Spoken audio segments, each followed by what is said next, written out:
Ipinaglihi ang dalawa niyang magkapatid sa mga bagay na gusto ng kanyang ina noon nung buntis pa ito. At ito ay nagkatotoo lahat. Ito ang karanasan ng Little Cinder na ibabahagi ko sa inyo ngayon. Tungkol ito sa paglilihi na nagkatotoo. At ito ang kanyang kwento. Magandang araw po sa inyo, Sir John. At sa lahat ng nakikinig sa inyong channel. Tawagin nyo na lang po akong James. 37 taong gulang. Taga Davao City. Pero ipinanganak at lumaki po ako sa probinsya ng Davao Oriental. Ngayon ay dito na po kami nakatira sa Davao City. Kasama ang aking asawa at mga anak. Ang kwentong ibabahagi ko sa inyo ngayon ay tungkol sa dalawa kong kapatid na ipinaglihi. Hindi ko po alam kung maniniwala ba kayo sa mga ganitong paniniwala.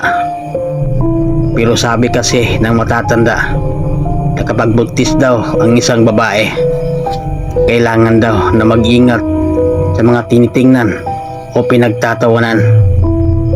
Dahil minsan daw kapag lumabas ang bata, nagiging kahawig o may pagkakatulad sa mga bagay na iyon. At iyon po ang nangyari sa dalawa kong kapatid. Halos magkapareho sila sa kung ano ang kinahuhumalingan ni mama noong siya ay buntis pa lamang sa kanila. At ito po ang kwento. Nagsimula ang lahat nung buntis si mama sa pangalawa kong kapatid. Nangyari ito noong mga 1990s. Noong panahon na iyon, may isang kanta na sumikat. Isa itong Visayan song na medyo nakakatawa ang kwento. Ang tinutukoy ng kanta ay isang sundalo na walang itlog. Medyo nakakatuwa nga pakinggan. Pero iyon po talaga ang laman ng kanta. Naalala ko pa noon na kapag naririnig ni mama ang kantang iyon, napapatawa talaga siya. Kahit may ginagawa pa siyang trabaho, iiwan niya iyon at lalapit sa radyo para mapakinggan ng maigi ang kanta. Sabi pa nga ni mama noon, paborito daw niya ang kantang iyon. Pero si papa naman, minsan nagagalit. Sabi niya kay mama, buntis ka pa naman, baka kung ano pa ang mangyari sa bata. Pero si mama naman ay natatawa lang at sinasabi, maniwala ka dyan, hindi totoo yan, mga sabi-sabi lang yan. Lumipas ang mga buwan at dumating ang araw na mga anak na si mama. Naging successful naman ang delivery. At isang malusog na lalaki ang ipinanganak niya. Lumipas ang 4 na buwan. Isang araw, habang karga ni papa ang kapatid ko at hinahalikan niya ito, napaisip si papa na kapain ang bayag ng kapatid ko.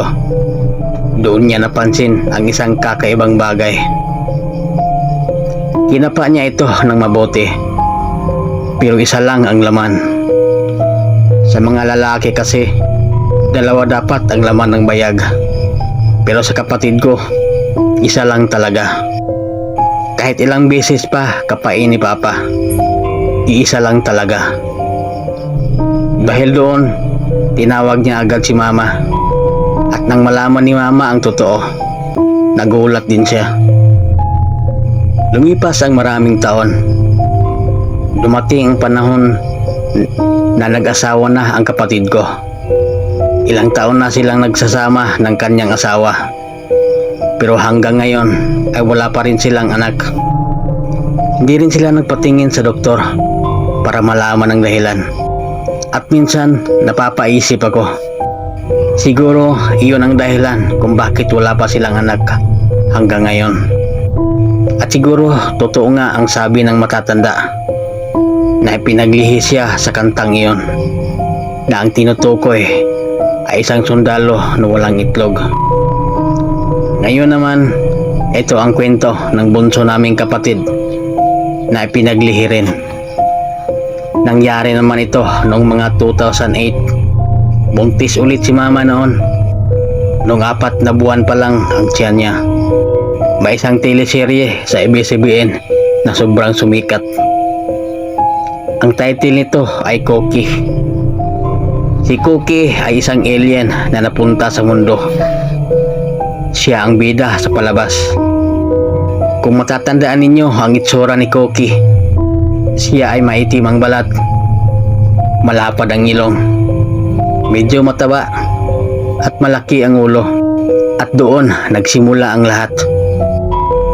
Araw-araw na inaabangan ni mama ang palabas na iyon. Tuwing alas 7 ng gabi, pagkatapos ng balita, nakatutok na siya sa TV. Kapag nakikita niya si Cookie, napapatawa talaga siya. Lalo na kapag nakapokus ang kamera sa mukha nito. Minsan pa nga, kahit kumakain na kami ng hapunan, tatawagin siya ni Papa para kumain. Pero ang sagot ni Mama, "Sandali lang, tatapusin ko lang itong palabas." Ganon ka-adik si Mama sa teleseryeng iyon. Kahit pa malakas ang ulan, sasabihin niya, nabuksan pa rin ang TV dahil nagsisimula na ang Cookie. Dumating ang araw na manganganak na naman si Mama. Mayo 14 iyon, kasi iyon ang birthday ng kapatid ko. At muli, lalaki na naman ang anak ni Mama. Pero nang makita namin ang bata, nagulat kaming lahat. Napakaitim ng balat niya. Halos magkakulay sila ni Cookie na laging pinapanood ni Mama noon. Ang ilong niya ay medyo malapad din, pero maayos naman ang mukha niya. Ang kulay lang talaga ng balat ang halos kapareho ni Cookie. At iyon po ang kwento ng bunso naming kapatid na pinaglihi naman sa teleseryeng laging pinapanood ni Mama noon. Ngayon, kayo po ang tatanungin ko. Sa tingin ninyo, coincidence lang ba ang nangyari sa mga kapatid ko? O totoo kaya ang paniniwala na kapag buntis ang isang ina, dapat mag-iingat siya sa mga bagay na pinapanood, tinitingnan o pinagtatawanan? Kung kayo po ay may karanasan din sa ganito, i-comment nyo lang sa video. At kung nagustuhan ninyo ang kwentong ito, mag-like po kayo sa video at huwag kalimutang mag-subscribe sa channel na ito.